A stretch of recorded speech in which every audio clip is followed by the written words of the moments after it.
Деца на 4 и 5 годишна возраст почнуваат да манифестираат насилство. Шокантни се статистичките податоци кои ги пласираат психолозите. Старосната граница се спушта, врсничкото насилство расте до таа мера што добива повеќе од загрижувачки размери. Насилството, кое најчесто се јавува во основните училишта, се сели и надвор од училишните дворови, дури и во градинките.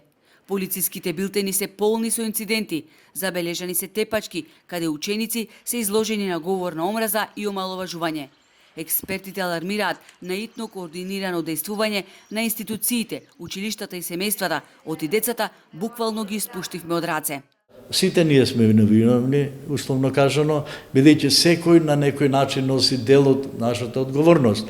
И затоа не е добро, дури не е својствено да се лоцира индивидуа, институција или систем. Секој на свој начин носиме одредена вина и тоа треба да го признаеме и да бидеме само критични и да почнеме да промениме нашата реалност.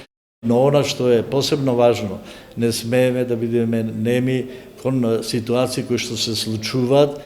За поставување на одредени настани кои се случуваат секојдневно, нивно маскирање, задоцнето делување и игнорирање ги загрозува најмладите.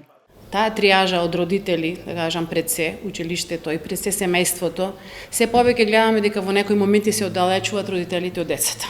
Тоа си придонесла сите целата и социјална и економска состојба нормално. Се повеќе му се верува на врсникот отколку на родителот.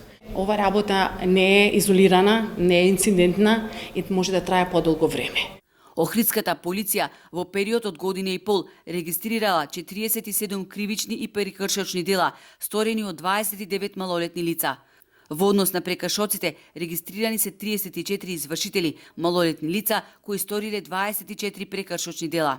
Меѓуврсничкото насилство е сериозен проблем со кој што се соочува целото наше општество. Овие бројки сами по себе кажуваат дека имаме еден рапиден скок, би рекол, на малолетници кои што се сторители на кривични и прекршочни дела и од тука тоа беше за нас аларм повеќе. Последниот инцидент во Охрид се случи пред една недела и тоа на улица пред зграда, 2 часа пред полноќ. Во меѓусебна расправија 16-годишник физички нападнал 14-годишник. Секој треба да превземе одговорност, велат експертите, почнувајќи од родителите до наставниците и училиштата, за да се намали ова девијантно однесување кај малолетниците кои навршиле едвам 10 до 15 години.